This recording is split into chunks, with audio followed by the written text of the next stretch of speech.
E aí vai certamente aparecer para todos vocês aí o botãozinho para continuar, e vocês vão ver de vez em quando olhando aqui para o lado.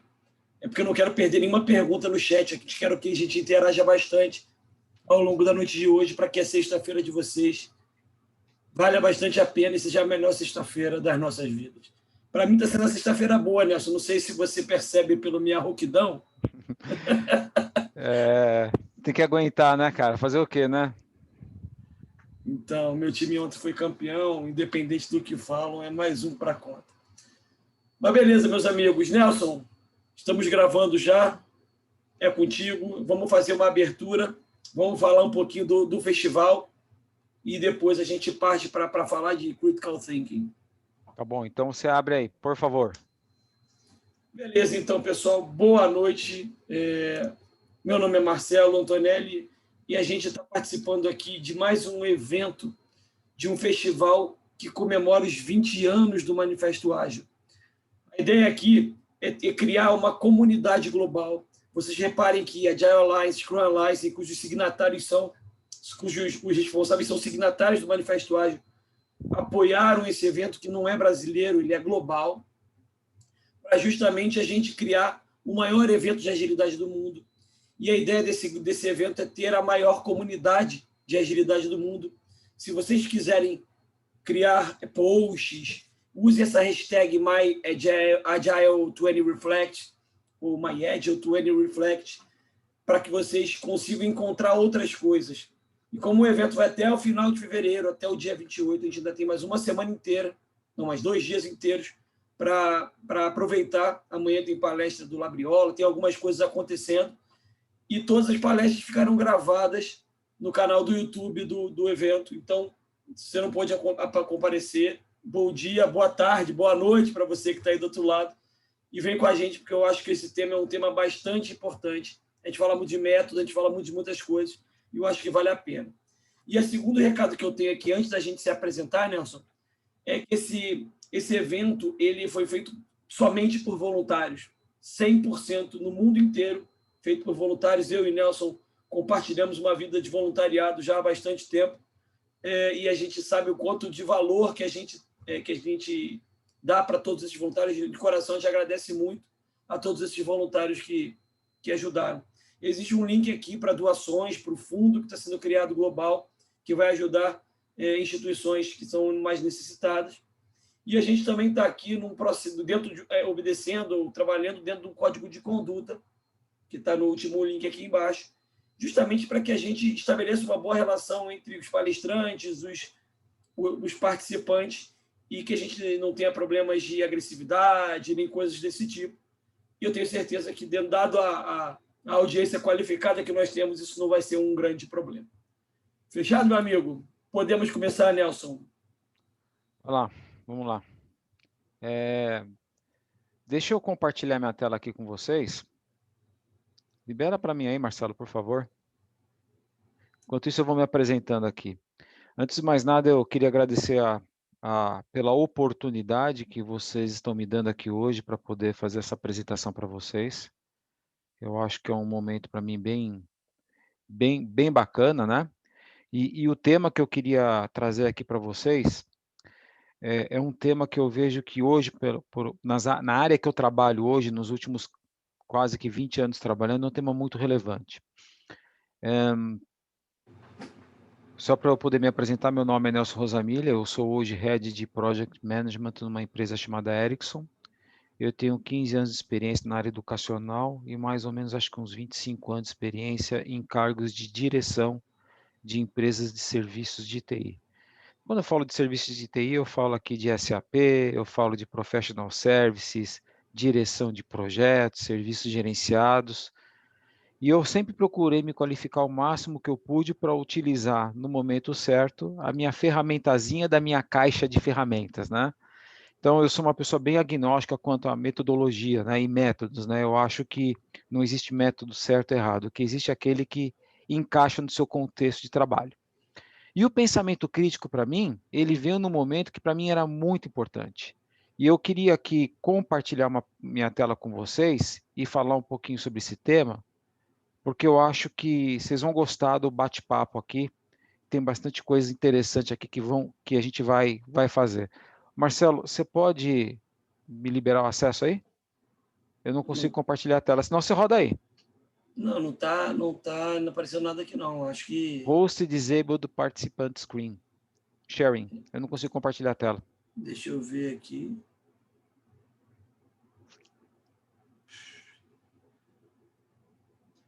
Se eu não conseguir, não tem problema. Clica com o botão direito aí dos 3 pontinhos em cima da sua tela e coloca assim, Make me host. Espera um pouquinho só, vamos tentar aqui. Deixa eu fechar o chat, por favor.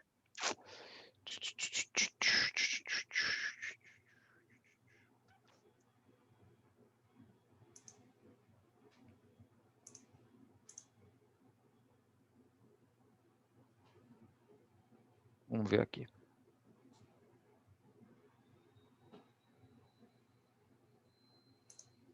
Se não for, eu compartilho aqui. Se não der, a gente... Eu vou tentar aqui, peraí. Já achei aqui, só um instantinho.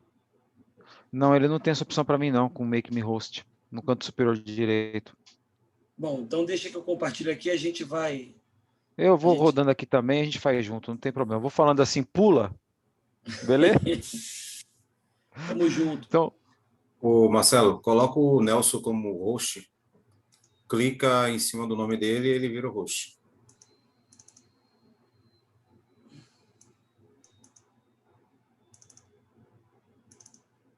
Bom, estou tentando aqui, não estou conseguindo. Deixa eu ver se no chat eu consigo isso. Não, no chat não rola.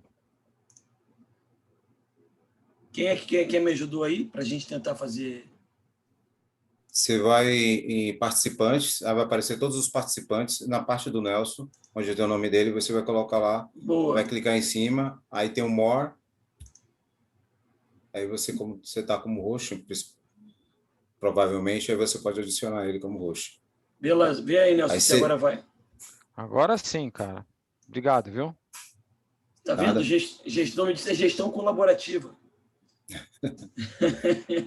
Vamos ver, vocês estão vendo a minha tela, uma tela cheia aí? Só para a gente ter certeza. Sim. Essa foto desse cara aí, que é, então, coitado, melhor que isso aí, só torcer pro Flamengo. Bom, pessoal, muito obrigado pela presença de vocês. Eu estou muito contente de estar aqui hoje, estou bem animado. Conversa diferente, tá? E vocês vão entender daqui a pouquinho o porquê.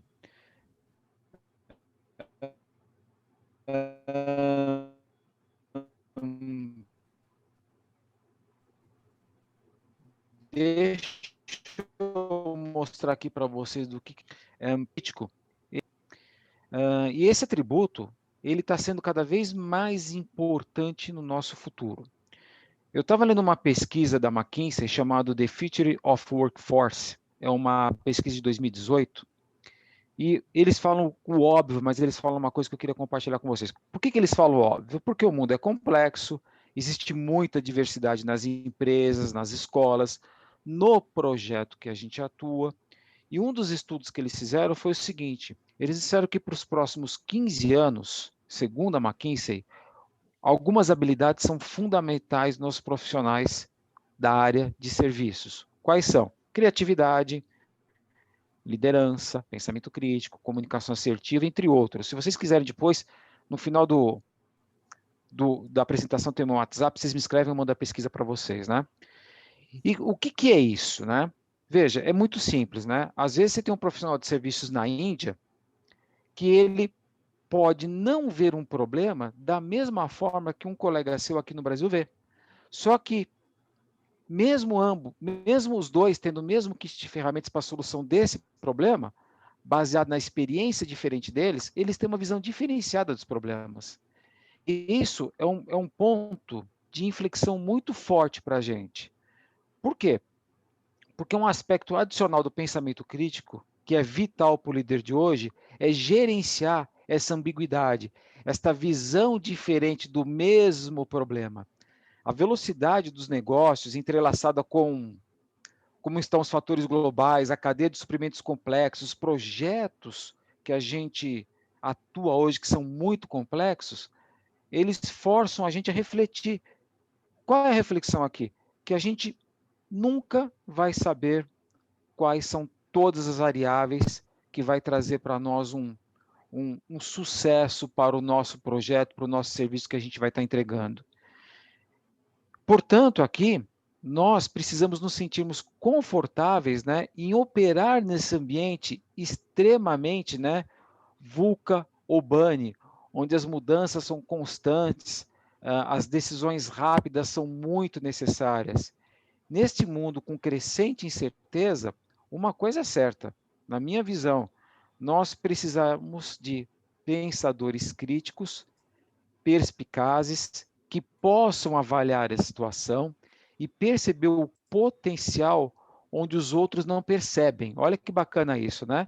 E, claro, aproveitar as oportunidades por meios de decisões imediatas.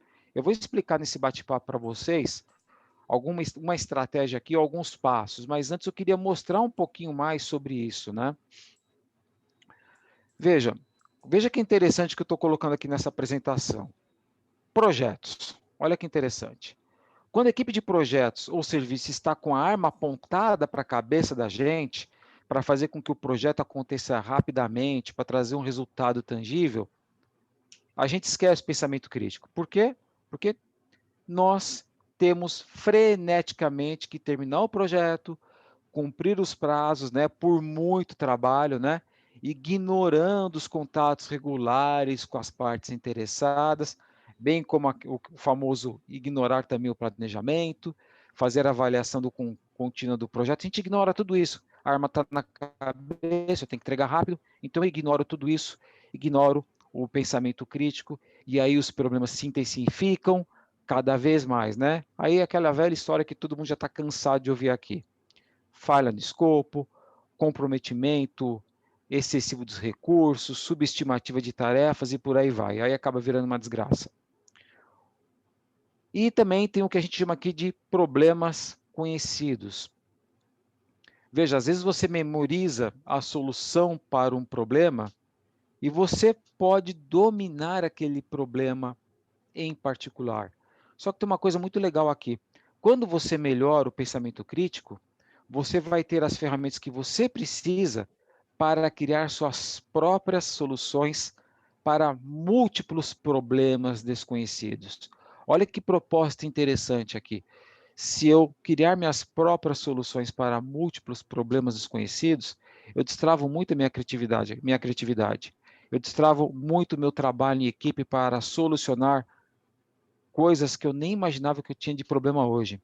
Então, esse pensamento crítico, né, ele se refere aqui a uma ampla gama de habilidades e atividades intelectuais referente à avaliação da informação para examinar nossa capacidade de como a gente reconhece o problema, como a gente reconhece as nossas fraquezas, de forma que a gente consiga refinar o nosso processo de pensamento e nos ajude a aprender a pensar, a julgar as informações de forma mais completa. Isso vai aumentar a nossa capacidade para identificar ideias e ideologias. Às vezes, né, as pessoas, vocês percebem isso também, eu presenciei muitas vezes isso, às vezes as pessoas tentam nos convencer de que a razão não tem valor, né? Para mim, eu sou muito pragmático com isso. Quando eles dizem que a razão não tem valor, esta é uma posição insustentável. Argumentar contra a razão é como cortar o galho que você está sentado. A razão ela tem um valor intrínseco nas decisões e julgamentos que nós fazemos. Enquanto a gente traça o nosso caminho pela vida, sejam elas importantes ou triviais, se uma linha de raciocínio é falha, o que vai aumentar a nossa compreensão dela? Desvalorizar a razão e olhar honestamente para as falhas é que talvez nos ajude em algo. Para isso, né, nós precisamos aqui falar um pouquinho... Opa, desculpa, perdão. Eu preciso trazer aqui para vocês algumas coisas que acontecem muito, né?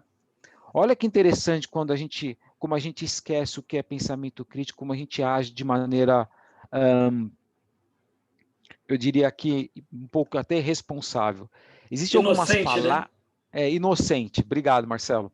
Existem algumas falácias aqui que eu costumo dizer de pensamento crítico, que eu acho que vocês todos já passaram por isso, que às vezes chega a ser até um pouco, a gente se sente incomodado com isso. Primeira falácia que eu quero falar com vocês aqui é o argumento da autoridade. Olha que maluco isso. Essa falácia é assim: o gerente X, gerente, acredita em X, acredita em Y, né? Então, o gerente X acredita em Y. Bom, o gerente X fala de uma posição de autoridade. Portanto, o que acontece nesse momento? Y é verdadeiro. O gerentão lá, o diretor, acredita em X, tem um problema X, ele acha que a solução é Y e desce como verdadeiro. Quando eu levo isso para projeto, olha que interessante o que eu queria falar aqui.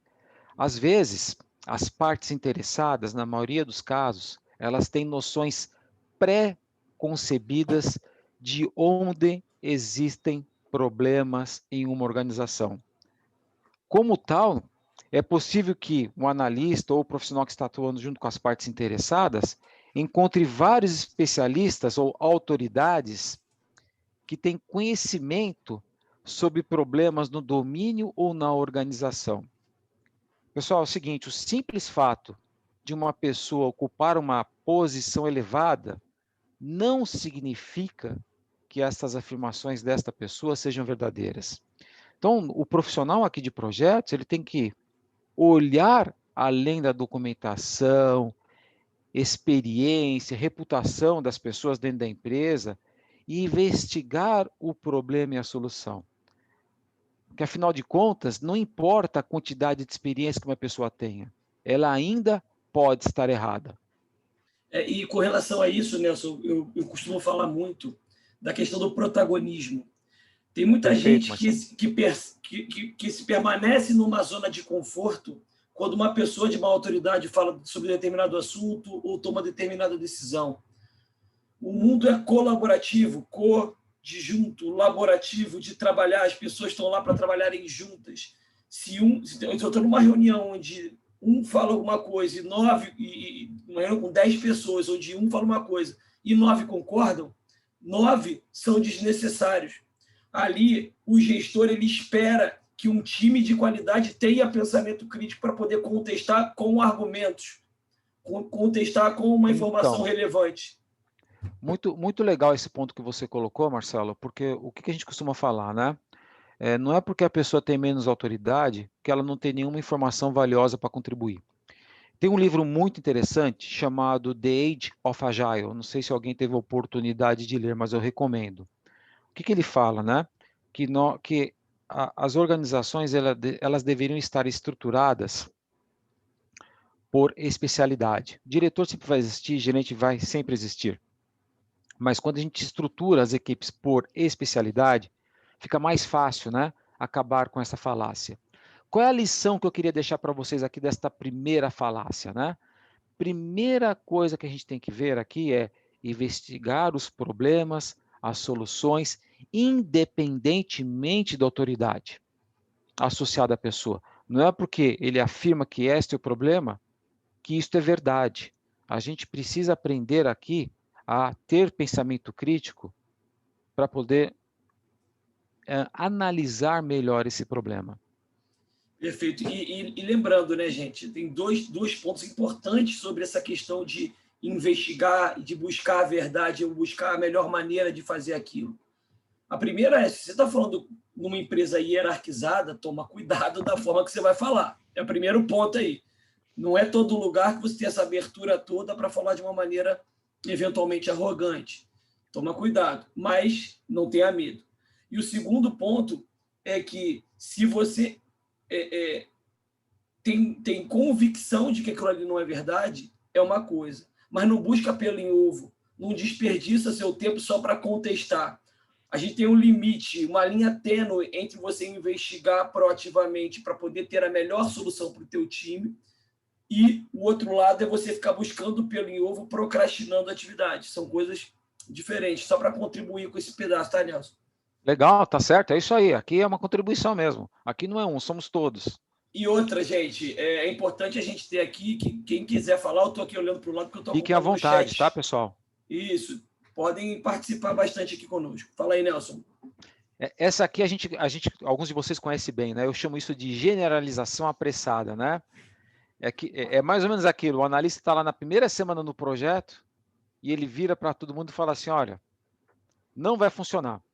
Apenas observando as atitudes dos nossos clientes, dos usuários finais, eu já percebi que não vai funcionar, porque eles parecem não estar entusiasmados com o projeto.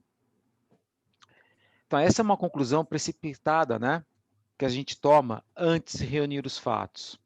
Essas conclusões precipitadas, geralmente, são baseadas em evidências insuficientes ou tendenciosas, né?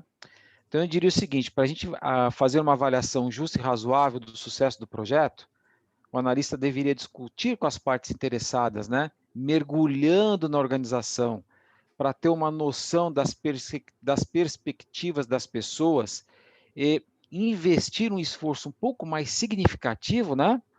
Na tentativa de reduzir essas vibrações negativas. Turma, generalizar, né, sem obter todos os fatos corretos, é uma falácia total, e tem que ser evitada em todas as situações.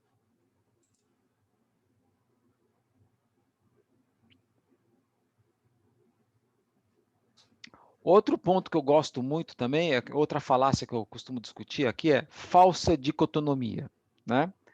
Pode-se dizer que isso ocorre quando o analista lá do projeto ele simplifica demais a realidade, reduzindo-a a apenas duas opções. Por exemplo, digamos que uma empresa esteja tendo problemas para acompanhar a concorrência. Em uma investigação mais detalhada, né, a gente descobre que um sistema que permite à empresa armazenar, gerenciar e analisar os padrões de compra dos clientes é útil para aumentar a satisfação do cliente e ficar à frente da concorrência. Só isso é muito simples. A gente precisa tomar cuidado. E não estou dizendo que nós devemos fazer simples, que nós temos que atuar de uma forma simples. Sim, nós temos que atuar de forma simples. Não estou dizendo que a gente tem que ter um pensamento complexo. Não é isso que eu disse. O que eu estou dizendo aqui é que a gente não pode reduzir uma situação, uma determinada realidade, a apenas duas opções. Eu vou propor para vocês aqui uma estratégia e um método de pensamento que vai ajudar vocês a remover essa falácia da frente do projeto de vocês. Outra coisa que eu acho muito... Pode falar. Quem quer falar? Desculpa aí, é o Léo. O Leonardo. Oi, Léo. Então, essa falsa dicotomia aqui, ela vai de encontro também a um dos princípios, acho que é um dos princípios lá do manifesto. Manifesto Ágil, sobre simplicidade, né? Porque já que assim, lógico, a gente tem que manter a simplicidade, né, acima de tudo, né, para poder manter uma certa objetividade. Porém, se a gente não ouvir todos as pessoas, aí acontece que acho que eu vi numa tirinha sua, que você mostrou lá, o chefe, né, aí vai fazendo o brainstorm, mas acho que isso funciona. Não. Mas isso aqui funciona. Não. Mas continua falando porque a gente gosta de ouvir as suas opiniões, né? Uhum. Exato, exatamente. Fazer simples não quer dizer que você não tem que ter um método de pensamento crítico. Fazer simples quer dizer que você tem que eliminar todo o trabalho que você não precisaria realizar. Não quer dizer que você não tem que fazer o trabalho. É diferente. Exatamente, né? Exatamente. Outra falácia que eu trago aqui para vocês é a famosa associação incorreta, né? É bem simples o exemplo que eu vou dar para vocês. O fato de A e B, né, acontecerem juntos não significa que A causou B, ou B causou a ocorrência de A. Entenderam o que eu estou falando aqui? Da mesma forma, o fato de A preceder B, que ocorreram juntos, não significa que A causou B. Então, vou traduzir isso para vocês, tá? Vamos supor que uma empresa X, ela perdeu várias vendas durante a temporada de férias. A gente pode supor, né, que o feriado reduziu as vendas. Esta é uma possibilidade, que nem o Léo falou. Mas também é possível que um terceiro fator tenha levado à redução de vendas. Por exemplo, o moral dos vendedores pode ter ficado baixo durante esse período. E Ou olha aí, poderia ter... Nelson, Oi? eu vou fazer um parêntese porque a gente consegue colocar essa associação incorreta linkada, por exemplo, com o primeiro item lá do gestor que falou que foi o problema das férias. E se você não investigar e não destrinchar o problema, você pode fazer a associação incorreta junto com ele, né? Então, a gente começa a conectar essas falácias e estabelecer que pensamento crítico é você ter identidade de pensamento. É você Exato. conseguir externar uma fala, externar uma opinião, externar eventualmente uma verdade com base em fatos e argumentos. O mundo moderno chama isso de data-driven, né? Exato. Tomar decisões com base em dados. Eu até vou estar procurando aqui nos meus post-its, né? Tem uma frase que eu gosto muito de usar, que é o seguinte, né? Se o seu trabalho não ajudou ninguém hoje, então seu trabalho não tem valor. Simples assim. Deixa eu trazer outra falácia para vocês aqui, ó. Que legal isso aqui, ó. Olha que nome maluco, né? Essa aqui é bem simples. Vocês já passaram naquela situação que alguém chega para você, você está lá trabalhando no projeto, está fazendo implementação, o cara vira para você e fala assim, pô, o sistema aqui é ineficaz, o vendedor se preocupava apenas em economizar custos. É aquela declaração que ataca as pessoas encarregadas de implementar o sistema, sem dizer o que tem errado, o que está de errado. Essas declarações, né, como essa, precisam mudar. E como é que a gente muda isso, né? A gente tem que começar a fazer perguntas, né? E perguntar para as pessoas, qual que é o problema exato? A gente precisa reconhecer essas falácias e eliminá-las pela raiz, com pragmatismo. Por quê? Porque isso vai criar um impacto negativo no projeto. Precisamos eliminar essa falácia. Essa falácia também é a conhecida como poço envenenado, não é? É isso aí. É isso aí. Bom, então vamos agora falar um pouquinho do pensamento crítico, né? A gente já sabe que o ambiente de negócios hoje está em rápida mudança e não permite tempo para tomada de decisão inadequada.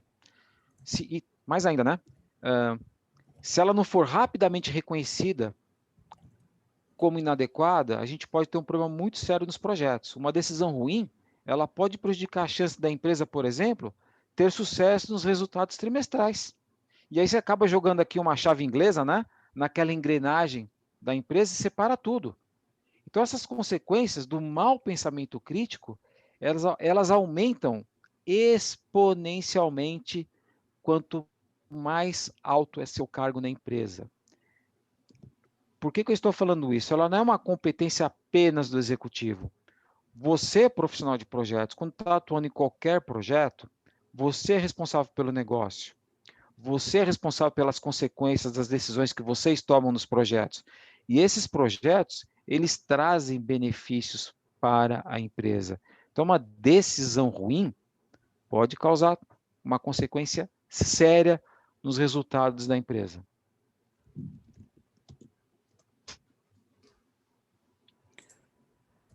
Eu costumo dizer, né? Eu acho que todo mundo já ouviu isso, né? Vocês conhecem aquela frase? Dê um peixe a alguém e ele irá comer por um dia. Ensine ele a pescar e ele nunca vai passar fome. Esse provérbio, né? Provérbios como esse, nos lembram como a habilidade de aprender nos ajuda, né, gente, a conseguir independência. Isso também é verdade para o pensamento crítico, tá? A habilidade de aprender pensamento crítico vai ajudar vocês a criar independência. Quando a gente está disposto a examinar a nossa capacidade como pensador, reconhecendo os nossos problemas e fraquezas, isso nos ajuda a refinar o processo de pensamento. E a gente aprendendo a pensar nos ajuda a julgar melhor as informações de forma mais completa. Isso também nos ajuda em nossa capacidade para identificar e rejeitar ideias e ideologias falsas. Então, o que eu quero dizer aqui? Pensamento crítico não é você que é uma neurônio e pensar muito. Uma pessoa pode gastar muita energia intelectual defendendo uma posição completamente equivocada. Isso não é pensamento crítico. A gente precisa e deve querer ser melhor pensador. Por quê? Porque com isso a gente consegue localizar e minimizar qualquer tendência do nosso pensamento, da cultura e criação. A gente aprende, né, a buscar e a ser guiado por conhecimento, né, e evidências que nos conduza para a nossa realidade e que refuta, algumas vezes, aquelas valiosas crenças que a gente tem. Por isso que eu falei aqui no começo, né? Eu não acredito em métodos, eu não acredito em metodologia X ou Y. Eu acredito naquilo que é importante para aquela situação que eu estou trabalhando.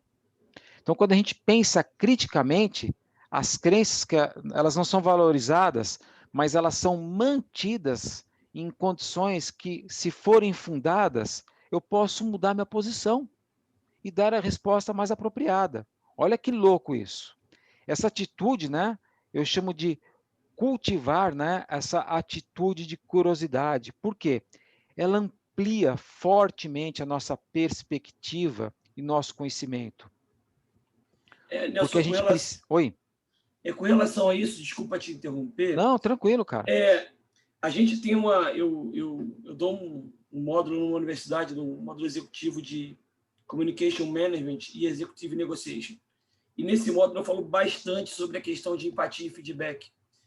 Esse é um ponto importantíssimo.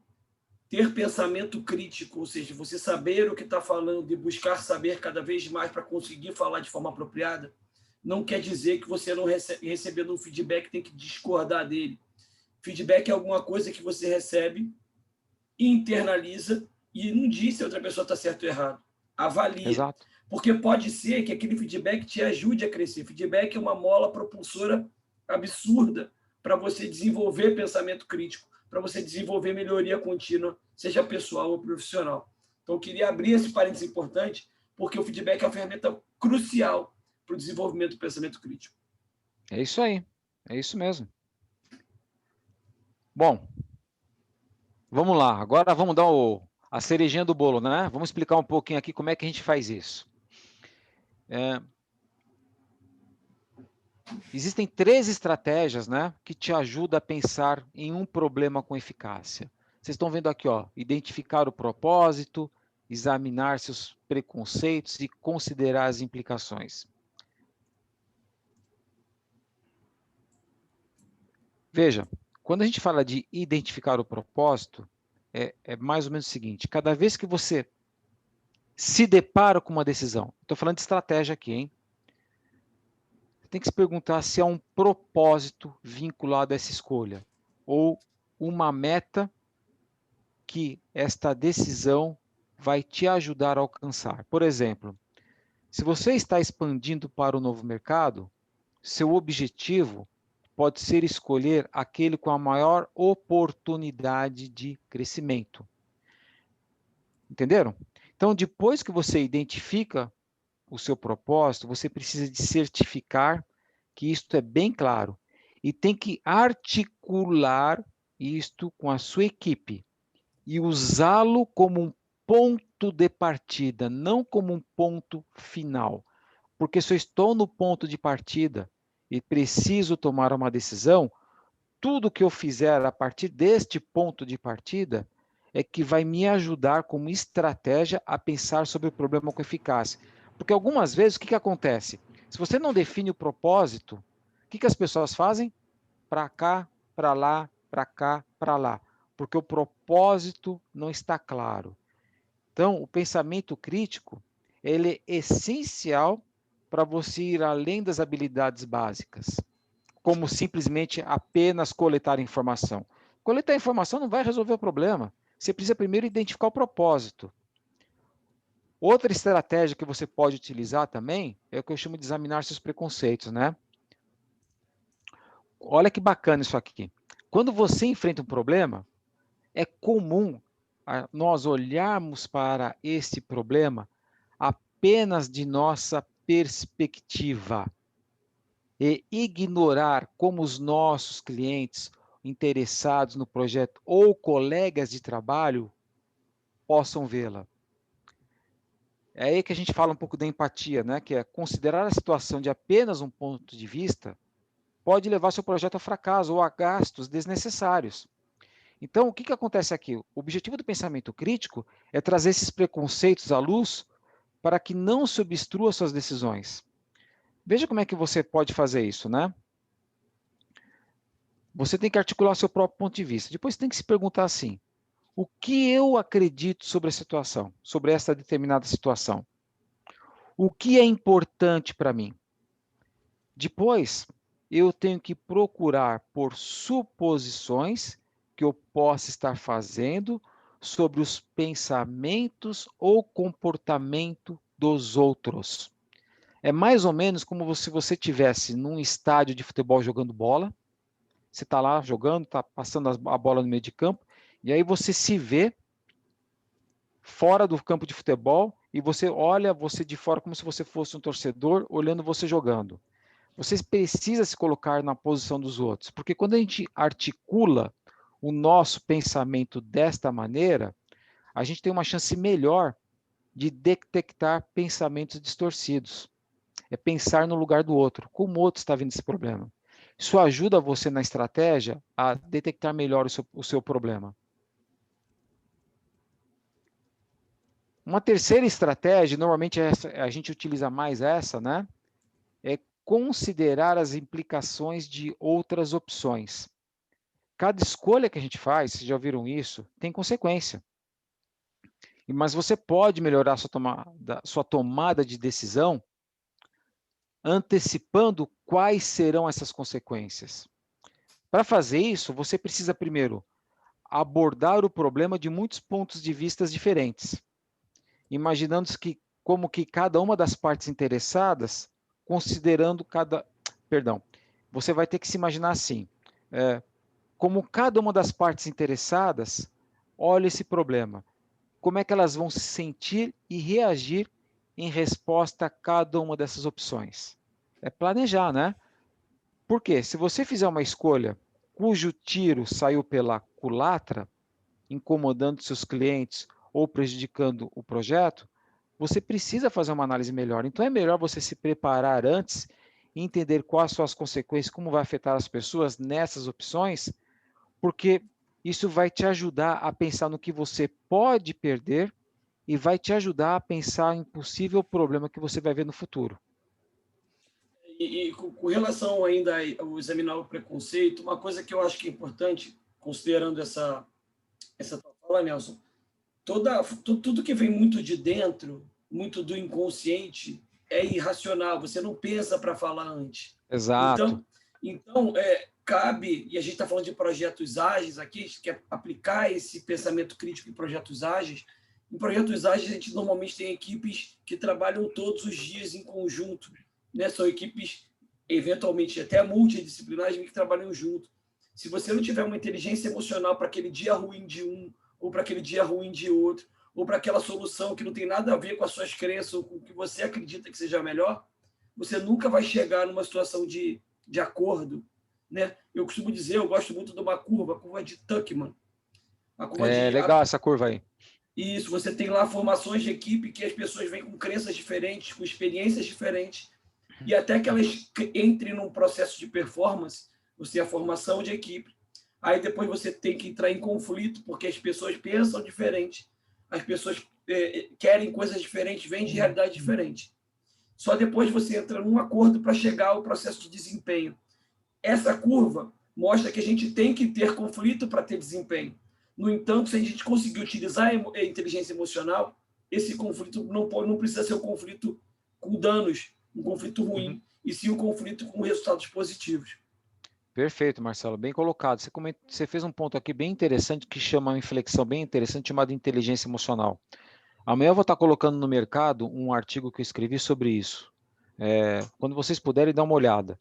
Não é teoria, é como é que você utiliza, como é que você melhora a sua inteligência emocional. Isso tem uma conexão muito forte com o pensamento crítico.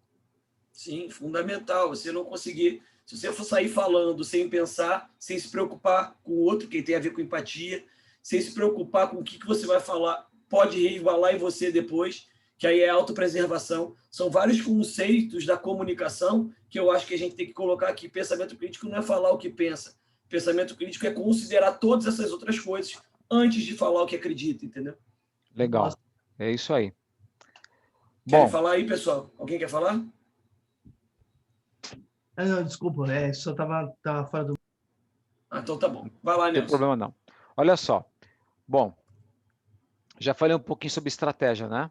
Agora eu vou falar como é que vocês podem pensar criticamente, né, de maneira bem generalizada aqui, em 5 etapas. Mas é claro que muitas vezes elas são usadas iterativamente, né? Não é sair do ponto A e ir para o ponto B, né? Sair aqui do qual é a pergunta, o que devemos fazer. Isso é cíclico, isso é um PDCA. Primeira coisa que você tem que fazer é o que eu chamo de qual é a pergunta, né?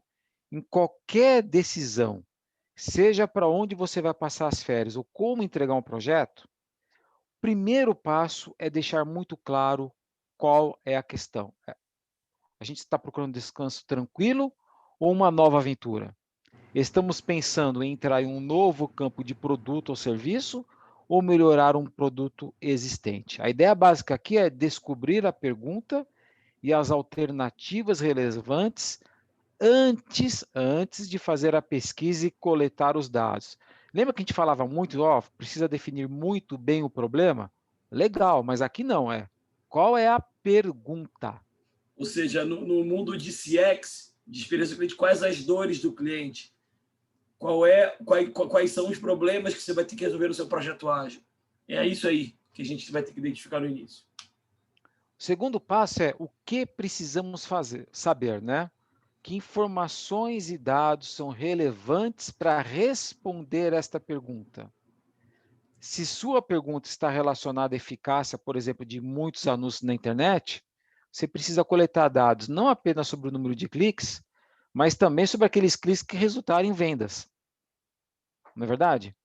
Também é importante aqui você levar em consideração algumas coisas muito relevantes, por exemplo, ética, ambiente de negócio, contexto social, contexto do projeto. Por exemplo, no caso de você ter uma decisão de férias, tem que levar em consideração a segurança ou o conforto, né? Onde você vai visitar países com alto índice de pobreza. Entenderam o jogo aqui? Primeiro eu olho qual é a pergunta, o que eu preciso saber, quais os dados que eu preciso para responder a esta pergunta. E aí vem um negócio aqui, né? Que eu falava muito isso em Seis Sigma, mas está aqui de novo, né? Quão boas são essas informações? Até que ponto a gente confia nos dados que parecem para a gente que são sólidos? A confiabilidade, né, desses dados, ela é sempre uma preocupação. Vocês querem ver um exemplo aqui? Olha só que legal. Pesquisa de marketing. Sabe aqueles caras que ligam em casa fazendo pesquisa com a gente? Poxa, eles têm uma taxa extremamente alta de resultados de pessoas que não responderam. Então, quando eles trazem uma amostra, é uma amostra tendenciosa. Então, elas podem ser facilmente distorcidas. Ah, Nelson, mas aí você tem que pegar uma amostra de 100%. Eu entendo, mas vocês entenderam o que é analisar uma base de informações? Mesma coisa do Big Data. O Big Data ele pode resolver algum desses problemas, mas mesmo assim, ele tem que ser usado com consciência crítica, porque ele também tem limitações.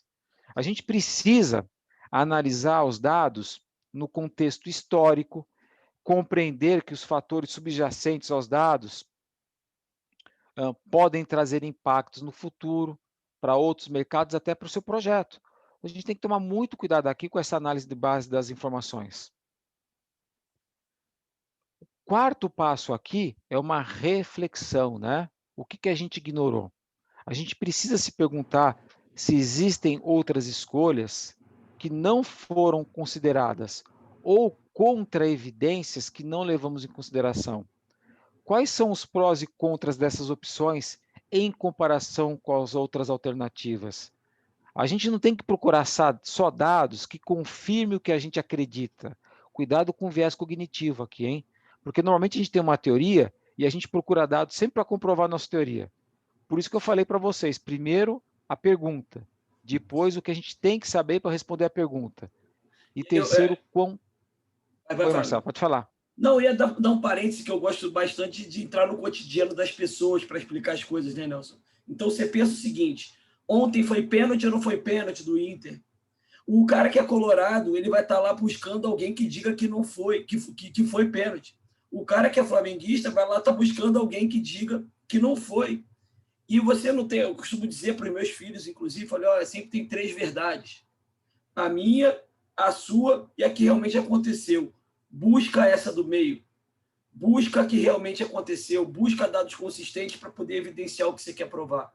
Não busca só alguma coisa que prova o teu argumento, o teu ponto de vista. Eu acho que é exatamente aí que a gente tem que chegar para ter um pensamento crítico sólido. É verdade, é verdade. E aqui vem o último ponto, que parece que é contra-intuitivo do que eu falei tudo agora, mas olha, o que a gente deve saber, né? Depois que você fez aqui os passos 1, 2, 3 e 4, o que devemos fazer? Olha que interessante, aqui a gente tem que usar a nossa intuição reflexiva.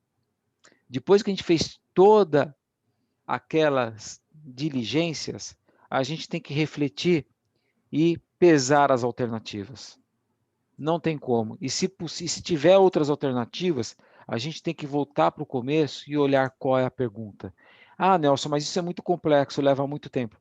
Turma, não é, tá? Eu atuo hoje com uma equipe de 25 gerentes de projetos, 40 analistas de projetos, com orçamento de 3 bilhões de coroas, dá mais ou menos 1 bilhão de reais em 6 países. A gente passa por problemas de infraestrutura de telecom muito complexo e às vezes coisas muito simples.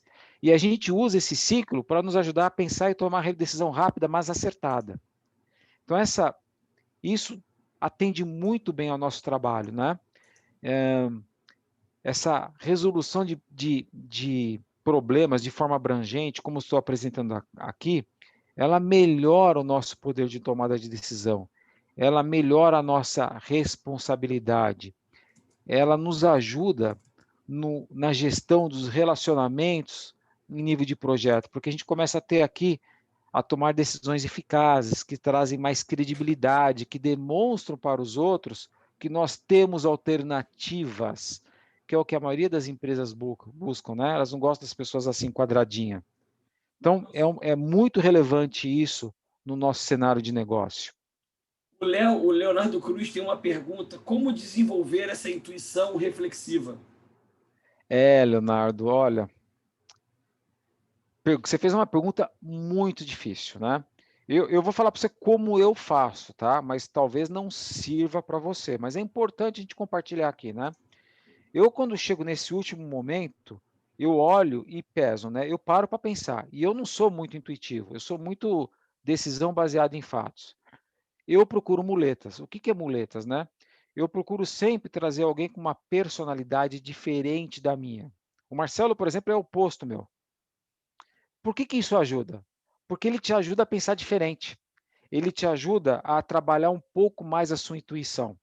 Então, o que eu faço? Eu peso as alternativas e antes de tomar a decisão, né, porque eu sou head, né, eu busco a opinião das pessoas em função das alternativas. E aí saem umas sacadas muito interessantes. O cara fala o seguinte, cara, se a gente for por esse caminho aqui, eu acho, olha o que o cara fala para mim, eu acho que não vai ser legal, porque isso aqui vai me dar frio na barriga. Eu preciso confiar na minha equipe, né? Mas me ajuda, por quê? Eu agora estou sendo um pouco menos, né, resolvedor de problemas com decisão baseada em fatos e usando um pouco mais da intuição para me ajudar a tomar as decisões. Porque às vezes você tem aquele sentimento, puta, aquela decisão está correta, e aí você não toma a decisão porque você não tinha informações, e aí você acaba jogando isso todinho por água abaixo. E é legal pensar em intuição reflexiva, porque a gente está num mundo que é muito rápido, muito veloz, né? Bunny quer dizer exatamente isso. É um mundo que as coisas rodam tão rapidamente, tão volátil, é muito mais volátil do que o VUCA, que uma coisa de tão volátil ela acaba ficando frágil. Brighton, que é o Bad Bunny. E ela acaba quebrando. E aí você não dá tempo de você perceber que ela vai quebrar. Então, tu tem que estar preparado para reagir quando isso acontecer. Isso é a ideia do B, do Bunny. Então, o I de incompreensível cola com o ambíguo que você falou lá atrás. Ambíguo, quando eu tenho 2 pontos, ou dicotômico, né? Tenho 2 pontos, eu tenho 2 percepções ou 3 percepções para uma coisa. Hoje eu tenho milhares de percepções para uma mesma situação e é melhor eu não me preocupar em compreender o I de incompreensível. É melhor me preocupar em não compreender e dizer o seguinte, é assim que funciona, é assim que vai ser. Eu vou me preocupar com o que realmente faz diferença. E aí, com a vivência que você vai tendo, com a quantidade de coisas que você vai passando, intuição nada mais é do que a quantidade de situações, de vivências que você tem, que você guarda dentro de si e você usa numa tomada de decisão rápida. Quando você toma uma decisão muito rápido, não é o consciente que está usando, é o inconsciente que passa uma informação para o teu consciente para te ajudar a tomar aquela decisão. Isso tem que ser treinado. Não é do dia para a noite que acontece, o Leonardo, né? Não é do dia para a noite que acontece. A gente vai ter que treinar e desenvolver. Mas você pode começar hoje. Pessoal, estou aberto para perguntas aqui, para bater papo. Se vocês quiserem, abre o microfone aí, fiquem à vontade, tá? Marcelo, vou deixar com você agora essa parte aí, e aí a gente bate um papo aqui com vocês. E aí, pessoal? Um de cada vez.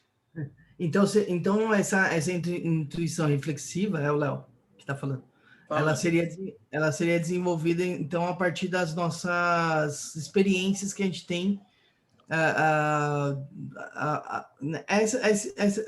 das nossas vivências dentro seja de um projeto, seja da nossa vida familiar, seja de qualquer coisa.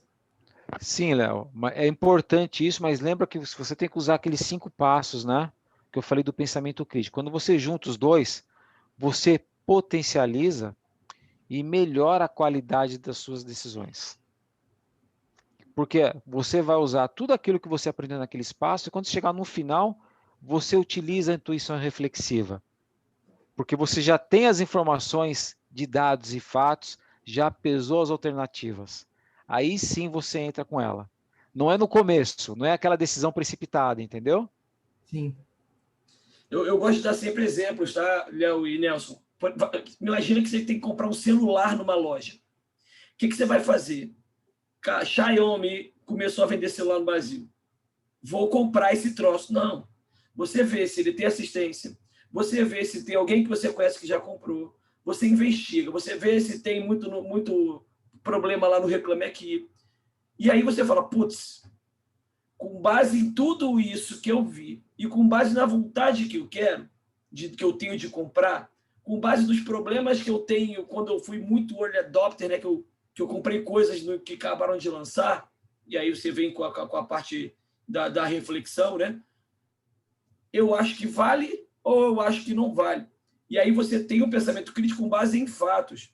Não é com base no que acha ou que alguém te disse. Compra lá o Xiaomi, ou compra o Samsung S21, ou compra o Apple iPhone 12, sei lá. Você não vai comprar com base no que alguém te disse, só porque o cara é o diretor, que está lá naquela premissa inicial, ou só porque você só pode ficar entre iPhone e Samsung, você não pode ir para um Xiaomi, você não pode ter essa dicotomia.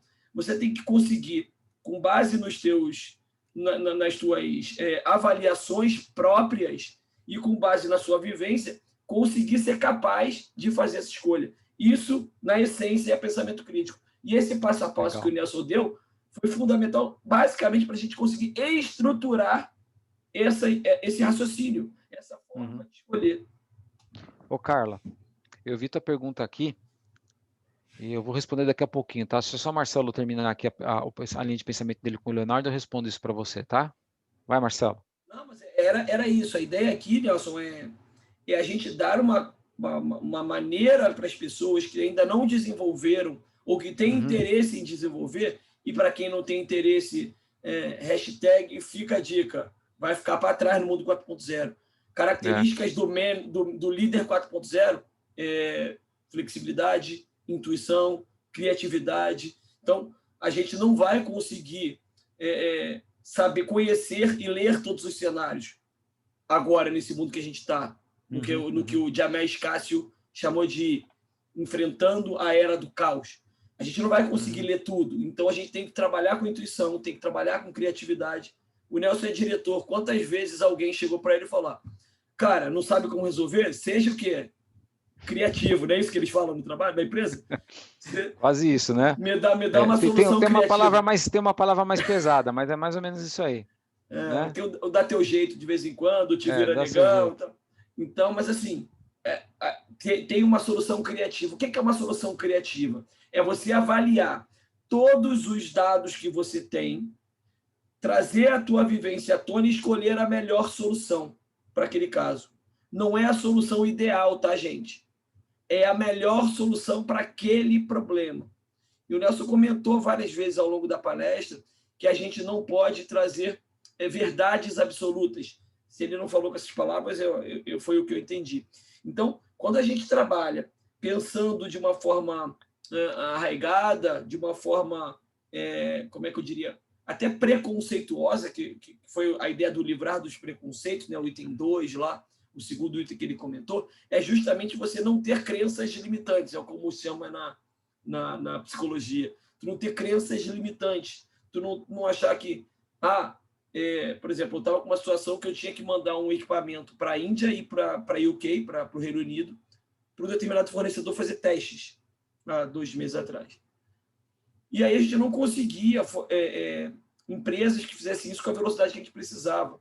Até que chegou um cara na reunião e falou: cara, me dá que eu boto debaixo do braço e vou. No início pareceu engraçado, mas assim, por que não? Sabe? Vamos avaliar se você aí tem alguma implicação fiscal, de alfândega para levar equipamento e tudo mais. Vamos avaliar vamos investigar se é possível. Mas não dá para de cara você eliminar uma hipótese, né? Isso é pensamento crítico, é você conseguir chegar naquela situação de resolver o problema através dessa sequência de passos. E aí você pode responder a Carla aí, porque ela está louca para saber como dar feedback. Então, Carla, olha só, eu vou separar as coisas aqui, tá? Como é que eu usaria o pensamento crítico para dar feedback para a equipe, né? Eu usaria esse método, né? Qual é a pergunta, né? Qual é o real problema da equipe? Você entendendo qual é o real problema, né? Qual é a pergunta que você quer responder para dar feedback para a equipe? Você precisa coletar informações, né? E aí, você coletando as informações, você primeiro precisa se assegurar que essas informações relativas ao feedback da equipe, elas estão dentro daqueles parâmetros que eu expliquei. E aí pensar, pô, tem mais alguma coisa aqui que eu não olhei? Porque o feedback é muito complexo, né? E aí sim você traça alternativas de como você vai dar esse feedback. Porque sem esses 4 passos anteriores, você não vai estar pronto para dar um feedback para a equipe. Porque, veja, é um grupo de pessoas. E é o que você falou, né? Eu acho interessante essa frase que você colocou, feedback negativo.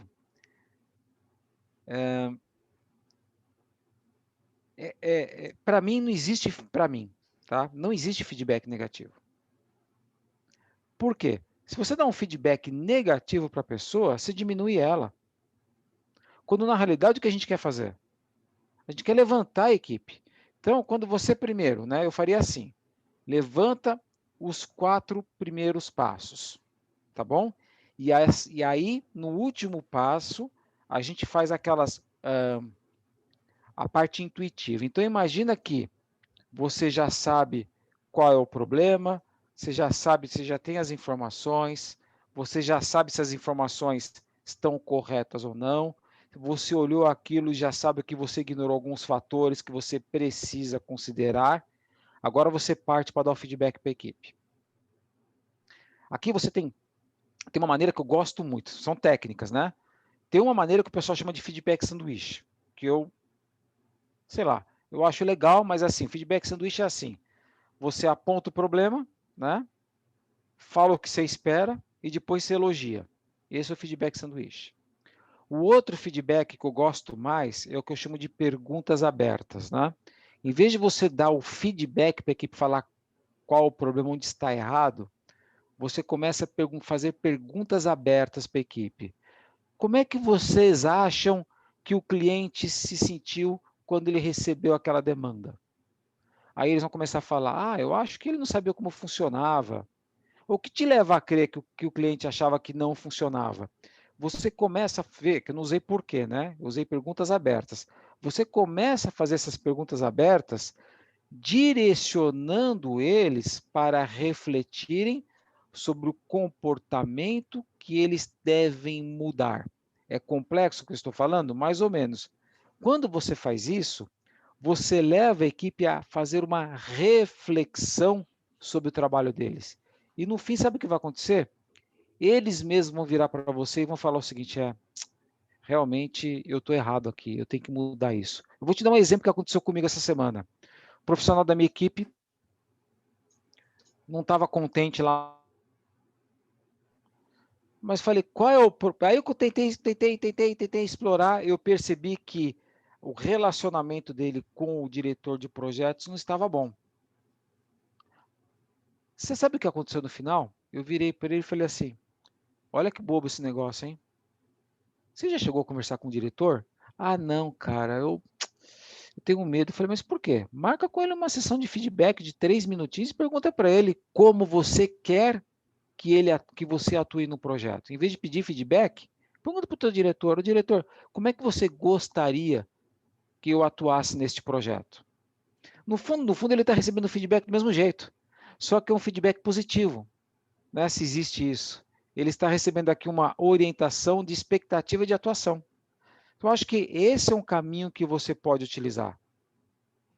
Ajudou, Carla? Se não ajudou, você fala, não entendi porra nenhuma, explica de novo.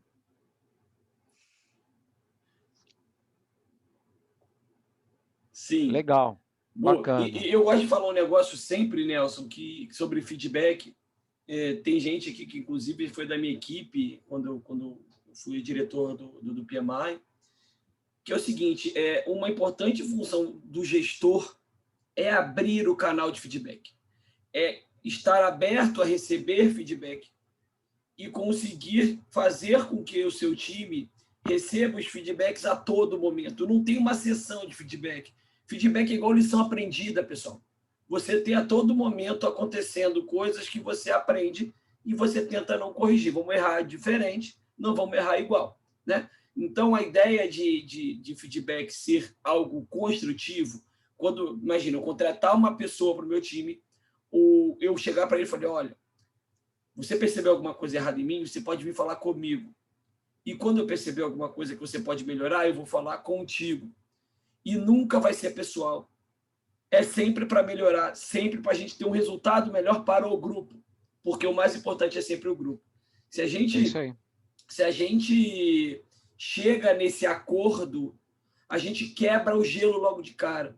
Então, eu tive sempre muito sucesso nessa relação com os meus times, seja eu participando de um time, eu liderando um time.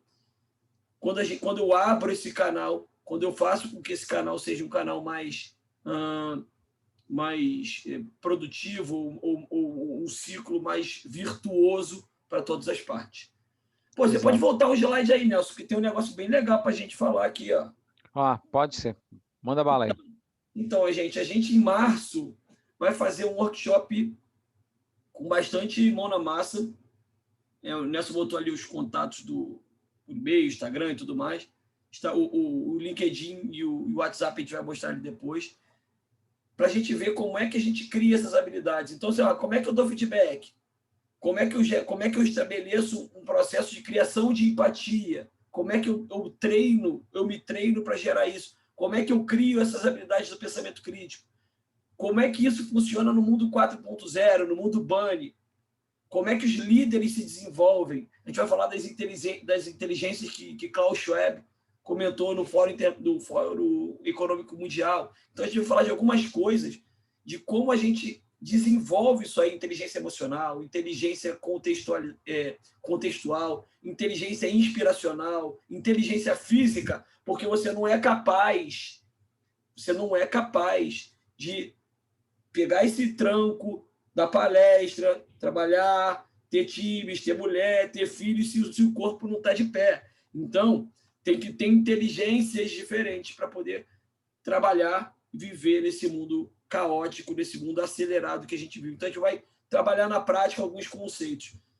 É isso aí. Para isso, a gente colocou os QR Codes aqui no próximo slide, porque a gente não lançou ainda esse workshop. A gente vai lançar, vai ter outros, vai ter workshop de outras coisas, e vocês vão ver, tem coisa boa vindo por aí. E aí, Nelson, eu estava pensando, o que você acha da gente então sortear, para quem está aqui, temos alguns participantes ainda, sortear uma vaga nesse workshop? Opa, manda bala, cara. Como é que você quer fazer esse sorteio? Então, eu tenho várias maneiras de fazer sorteio. Pode ser eu olhar o número aqui na lista, que aparece para mim. Pede para alguém aqui do grupo escolher um número e você pega. Vou pegar lá da lista de... Eu não vou dizer de onde é que eu vou pegar, porque senão vocês vão lá e vão olhar antes.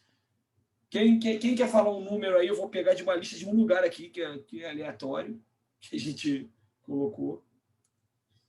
E aí vocês me falem o número. Deixa eu abrir primeiro lugar aqui.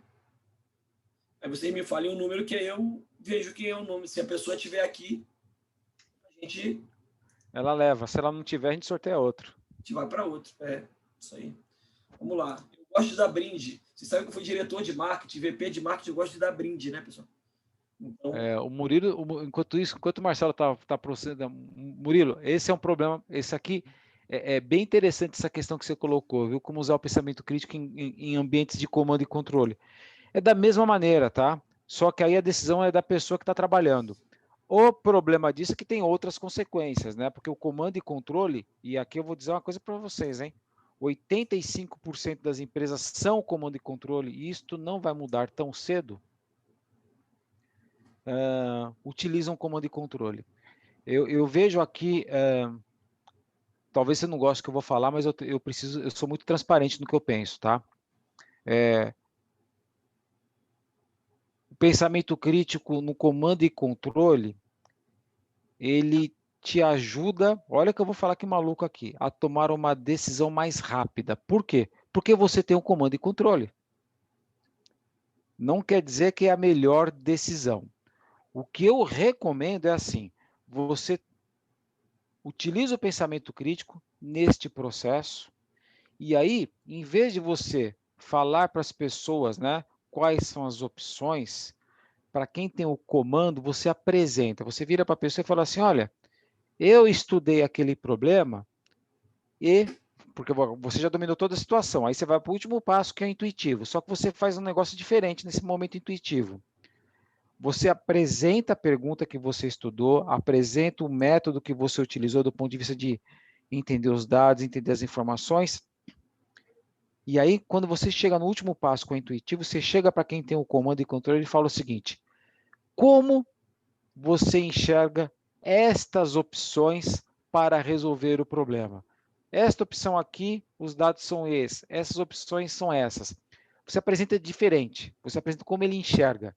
É como se você fizesse todo o trabalho de buscar a solução e apresentasse as soluções para o comando e controle. Por quê? Apresenta como ele vê. Intuitivamente, ele vai pensar o seguinte, pô, a solução é minha. Entendeu o jogo aqui? Você inverte, você pode fazer isso. Porque funciona bem também com comando e controle. Pensamento crítico tem mais de 30 anos. Isso, e a gente não está... a gente está num processo de evolução de gestão, mas a gente não está tão ultrapassado assim. Tem muita empresa que é comando e controle, mas já é numa gestão 2.0. A empresa já tem lá o seu processo estabelecido, a empresa já tem lá a sua área de contratação, de RH, ou de departamento pessoal, a empresa já tem lá as suas regras trabalhistas. Então, não é um processo dos anos 20 do século passado, dos anos 30 do século passado. O que eu quero dizer com isso é o problema de um gestor, de uma estrutura de comando e controle, é que normalmente, ou em muitos casos, ele quer ter a ideia, ele quer dar a solução para o problema. Ajuda ele. É isso Usa aí. seu pensamento crítico para ajudar ele a E ter uma devolve as ideia. opções para ele, porque aí ele vai dar a Isso, solução. isso, aí deixa ele ter o crédito, não tem problema nenhum, mas Cara, pensa... eu penso assim também. Eu já passei por isso, cara. Eu trabalhava com o presidente de uma outra empresa que eu fazia isso. Eu devolvia tudo para ele. Depois a decisão era dele, a ideia era dele. Ele chegava nas reuniões e falou, tive uma ideia. Eu falei, que bom. Resolvendo o problema da minha equipe, deixando o cliente feliz, eu tô tranquilo, cara. Eu não preciso de crédito. De nada. Né? Exatamente. O que acontece? A gente tem muitas situações em que você vai falar com... E agora não, porque eu trabalho numa empresa bem estruturada nesse sentido, mas já passei por situações que tu falava assim, o que você acha disso? Aí o gestor falava, não, isso é melhor. E era exatamente o que tu falou com outras palavras. Tá bom, então beleza, gostei mais da sua ideia. Então, tem inteligência emocional também, para também não dar para ganhar todas, né? Vamos lá, Nelson, tem mais uma pergunta aqui do Fábio. Nas empresas que estão em transformação ágil, a gerência média faz diferença entre diminuir o gap em time ágil e a cadeia de tomar decisão, no modelo híbrido. O que vocês pensam sobre isso? Eu vou falar para você que vocês não vão gostar de novo, tá? Eu estava tendo hoje uma reunião com o diretor de learning da empresa que eu trabalho. A minha empresa ela tem duas divisões, né? Uma de digital e uma de infraestrutura de rede. E ele tem muita aproximação, e a empresa, por ser muito grande, a gente tem um relacionamento muito, mas muito estreito com a Agile Alliance, com Scrum.org e por aí vai. Uma das coisas que a gente estava discutindo, e a própria Scrum.org fala, é muito importante o leadership team, né, a área mais alta da estrutura organizacional, ter conhecimento de ágil. Não precisa falar de metodologia, mas ter o mindset ágil. Isso que é importante. Ela tendo mindset ágil, é claro que facilita a vida do gerente. Fundamental. Mas veja, eu vejo o papel do gestor da cadeia hoje como um papel um pouco diferente do que eu via há 6 anos atrás. O gestor ele tem que ser um facilitador, né, para diminuir esse gap. Ele tem que ser como se fosse um agile coach, vamos dizer assim. Né? Ele tem que ajudar a remover essas barreiras, né? Fazer essa conexão entre a base e o topo. Demonstrar através de comportamento como diminuir esse gap. Você pode fazer de várias maneiras isso. Você pode fazer através de mentoring individual, você pode fazer isso através de coaching, você pode fazer isso através de um treinamento, ou até como você se porta numa reunião, porque exemplo é fundamental, né? Eu não acho hoje que o gerente médio ele é responsável por fazer a transformação ágil. Não vai acontecer. Mas ele é o responsável por contribuir na transformação dessa maneira que eu te falei, Fábio. Não vejo de outra maneira. Eu tenho uma contribuição aqui a fazer com relação a isso, e que também está alinhado com o que a gente falou aqui. Vocês pegaram aqui o que o Nelson falou sobre as falácias? Então, são falácias, a gente chama de falácias porque as pessoas acreditam nisso e a gente está dizendo que não são verdade, né? Então, se você está numa posição de gestor e você sabe que todo mundo vai acreditar em você, o que você faz? Você é um agente da transformação ou você é o cara que vai lutar contra aquele negócio que é inevitável? Então, usa esse poder, essa visibilidade que você tem enquanto gestor. Ou se você não é um gestor, se você é uma pessoa que quer influenciar um gestor, ajuda ele. Às vezes ele nem sabe que o poder dele é muito maior. E ser antifrágil é exatamente isso. Ser antifrágil é você sair de uma situação ruim para algo melhor. É diferente de ser resiliente. Eu brinco que eu fiz matemática, né? Ser resiliente é igual a 0, né? Ou seja, eu saio do meu estado e volto ao normal. -1 mais 1, 0. Ser antifrágil é -1 mais 2. Eu saí do estado que eu estava, eu piorar um pouquinho, eu comprimir um pouquinho o meu estado e eu melhorar. Como é que eu coloco isso na prática? Eu estou numa área, eu sou um gestor de uma empresa tradicional que vai passar por uma transformação.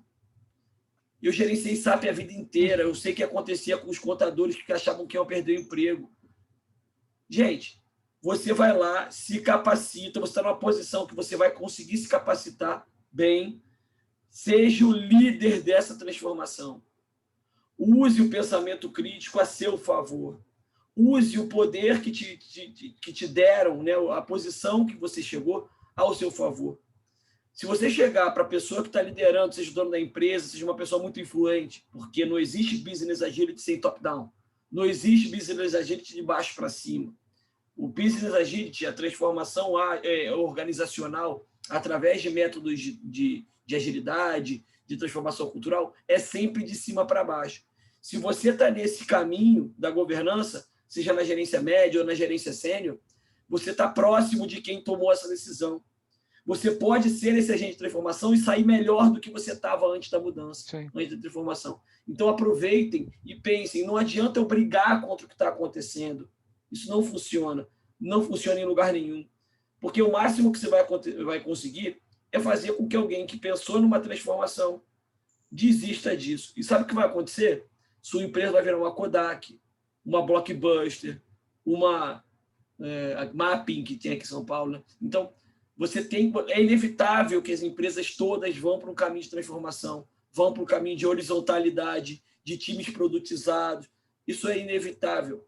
Você pode correr um pouquinho, mas é inevitável. Então, se é inevitável, tem um ditado que eu não vou contar aqui, mas se é inevitável, aproveita.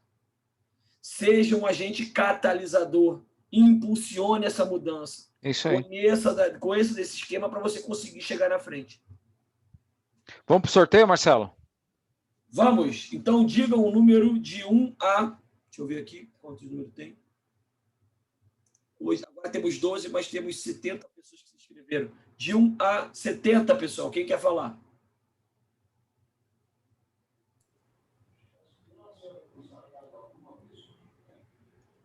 Ninguém quer falar? 17?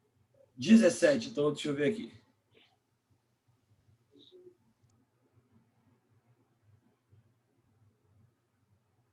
Está contando aí, peraí. Carla MT Malaquias, está aqui? Só a Carla Barros. Então, vamos. Outro número.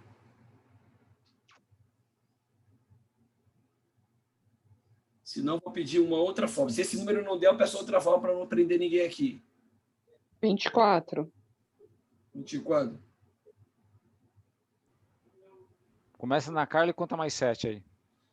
Denis Moraes, está aí? Não, melhor escolhemos outro. Vai Então vamos lá. De 1 a 70. 12. Não, de 1 a 12 agora, e eu vou criar um algoritmo, porque eu já falei para vocês que eu fiz matemática, para contar de 1 a 12, senão vocês vão saber qual é o número aqui de vocês na lista. De 1 a 12, pessoal.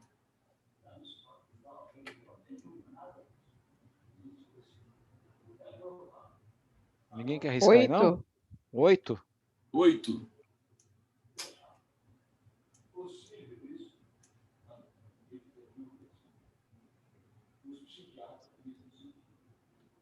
A sexta pessoa da lista. Quem é a sexta pessoa da lista?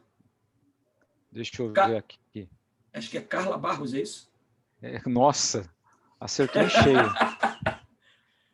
Carla Barros, está aí? Tá sim. Tô vendo o nome dela aqui. Então, beleza, Carla. Parabéns. Então, a gente vai entrar em contato contigo. Quem tiver interesse, siga a gente nas redes sociais. Eu no PMI, assumi uma posição. Eu não falei muito de mim, então saibam de mim lá. Meu nome é Marcelo, eu sou Lean Portfolio Manager de uma empresa grande da área de telecomunicações. Está aqui o meu contato do lado esquerdo, estão os contatos do Nelson do lado direito. Eu